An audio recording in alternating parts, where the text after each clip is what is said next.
whatever your position may be on abortion, and I'm 100% pro-life, but even if you're not, we have long agreed in this country we don't use taxpayer funding for abortions and for the administrative expenses associated with abortion. So with that background, will you commit to upholding the Smith Amendment and ensuring that OPM funds are not used in any way to support or promote or pay for abortion services? The trans ideology, no to men in women's locker rooms, no to critical race theory and calling this country a racist country that's systemically evil and ruined and terrible. Are you going to put a stop to that in OPM and get OPM focused back again on its core mission? Yeah, Mr. Senator, I want to make sure that we focus on how do we create a great workforce that is responsive to the needs of the people and that does so in a way that's efficient.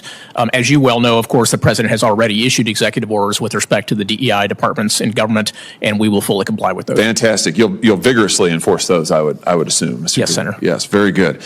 What's going on, Patriots? Welcome back to the channel. I'm glad you're joining me today because we've got some big news that every true American, every pro-life warrior, and every patriot who loves this country should be celebrating. Today we're talking about something that's long overdue but something we can all be proud of. Senator Josh Hawley, a true defender of our values, has secured pro-life commitments from Trump nominees for key government positions, specifically, the Office of Personnel Management, OPM, and the Office of Management and Budget, OMB. And trust me folks, this is a big deal. Why? Because it shows that there's still hope for this nation, even in the swamp that is Washington, D.C. Let's dive into the video, and I'll break down why this is such an important win for all of us. Thank you very much, Mr. Chairman. Congratulations to the nominees. Nice to see you. Mr. Cooper, I enjoyed our conversation the other day. Nice to see you here in person today. As the nominee to be director of OPM, you're going to play a very significant role in overseeing policies that affect federal employee programs, of course, including those related to health care and employee benefits. And I just want to get your sense, your views about pro-life policies and how they may influence your approach in this role, because it's going to be very important to what you do. Are you familiar with the Smith Amendment? Does that ring a bell? I'm familiar vaguely, but not with specifics. Okay, well that's fine. Let me just give you a little refresher. The Smith Amendment is a longstanding pro-life provision of law since 1982 that prohibits financial services and government appropriations from being used, and here I'll just quote the statute, for an abortion or the administrative expenses in connection with any health plan under the Federal Employees Health Benefits Program, which provides any benefits or coverage for abortions, except for in cases of rape, incest, and life of the mother. That absolutely includes OPM, and it's significant because prior to the Smith Amendment's enactment, OPM administered plans, these are federal health benefit plans, funded approximately 17,000 abortions nationwide yearly. This is with taxpayer money, I want to emphasize, costing the taxpayers almost $10 million a year. Now, that was 40 years ago.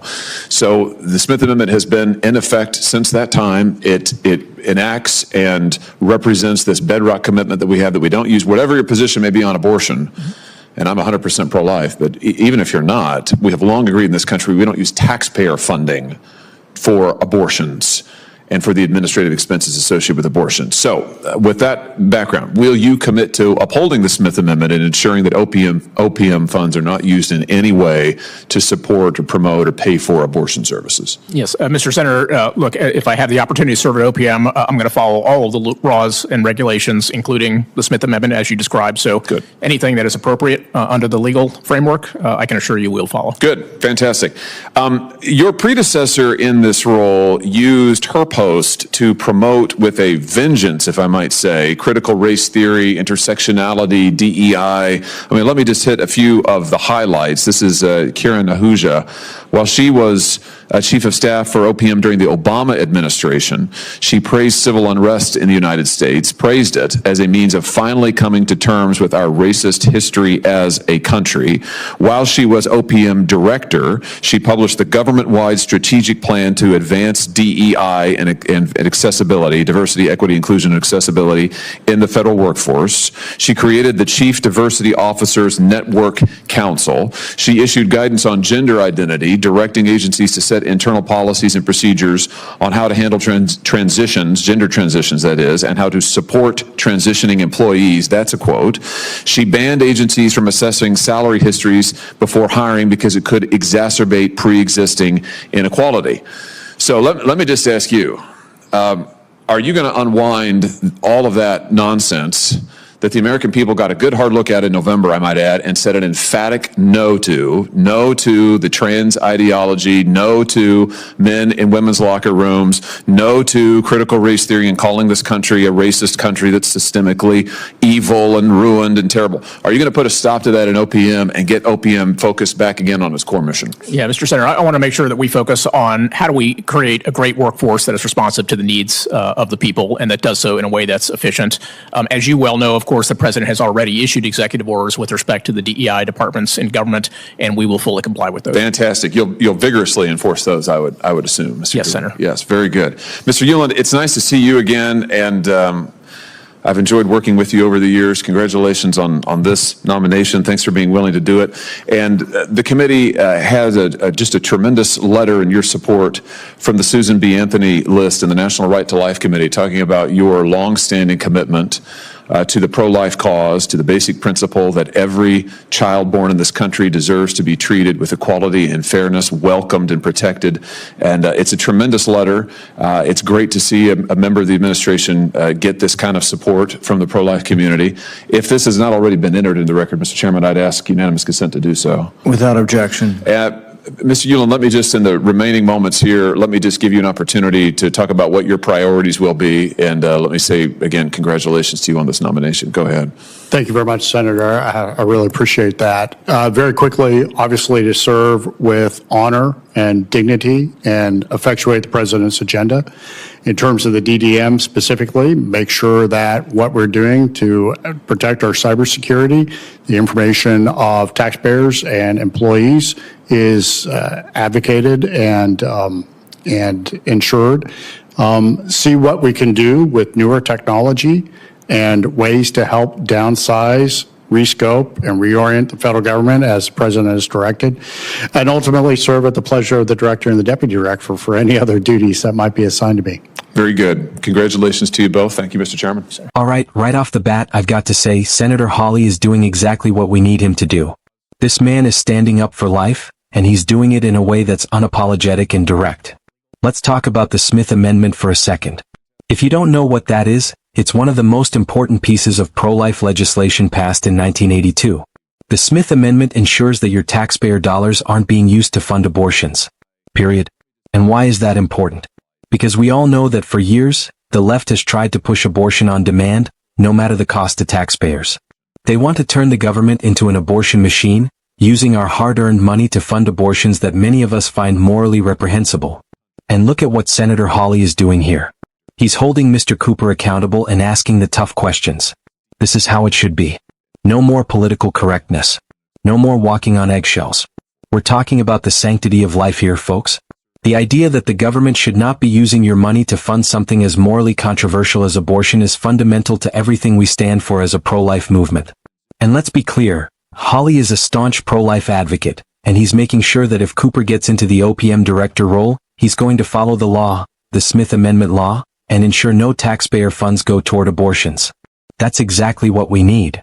Now here's where things get really interesting, and frankly, this is where I think Hawley deserves a round of applause.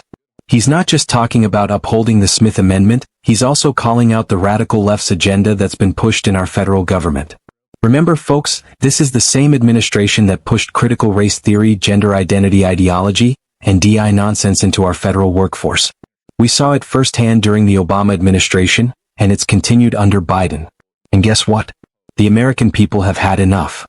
Senator Hawley is absolutely right to call out this insane agenda. Critical race theory, which claims America is fundamentally racist, has no place in our government, in our schools, or in our military. It's divisive, it's toxic, and it's a threat to our unity as a nation. And don't get me started on the whole men and women's locker rooms debacle. You know, under the Obama administration, we saw a push to redefine basic biology, telling us that men can be women and vice versa. This is absolute madness. We know the truth, biology is not up for debate. Look, I'm a big believer in freedom of speech and I'm all for diversity in the workplace, but I'm also a believer in common sense. And what we've seen in recent years is that common sense has been thrown out the window by the radical left. I'm glad that Hawley is pushing back against this. He's telling Cooper point blank that the American people rejected these far-left ideologies in the midterms, and he's absolutely right. The election results were clear. We're tired of this progressive nonsense being shoved down our throats. We want our government to focus on the core mission of serving the people, not promoting divisive, radical agendas. And now let's talk about Mr. Yuland. You heard it here, he's got some serious support from the pro-life community, including groups like the Susan B. Anthony List and the National Right to Life Committee. Folks, this is the kind of person we need in positions of power. We don't need more swamp creatures who are going to play politics with the lives of the unborn. We need leaders who understand that every life, from conception to natural death, is sacred. And Mr. Yuland's track record speaks for itself. He's a pro-life warrior who's going to fight for the most vulnerable among us. Look, it's not going to be easy. The left has dug in their heels, and they're going to push back hard against anything that challenges their radical agenda. But Senator Hawley and his allies in Congress, they're doing the right thing. They're not backing down. And it's up to us to support them, to hold the line, and to make sure that the government serves the people, not the other way around. So, here's what I'm asking of you, patriots: stand up for life. Support pro-life leaders like Senator Josh Hawley. Call out the radical left every chance you get. And make sure that the next generation of Americans grows up in a country where life is valued, where freedom is protected, and where common sense still prevails. We cannot let the left continue to hijack our government and push their twisted ideologies. We need to fight back, and we need to win. It's time to take our country back, one nomination at a time. Thank you for watching, Patriots. Make sure you hit that like button, share this video with your friends, and leave me a comment below telling me what you think about Senator Hawley's actions today. Let's keep this conversation going. God bless America, and I'll see you in the next one.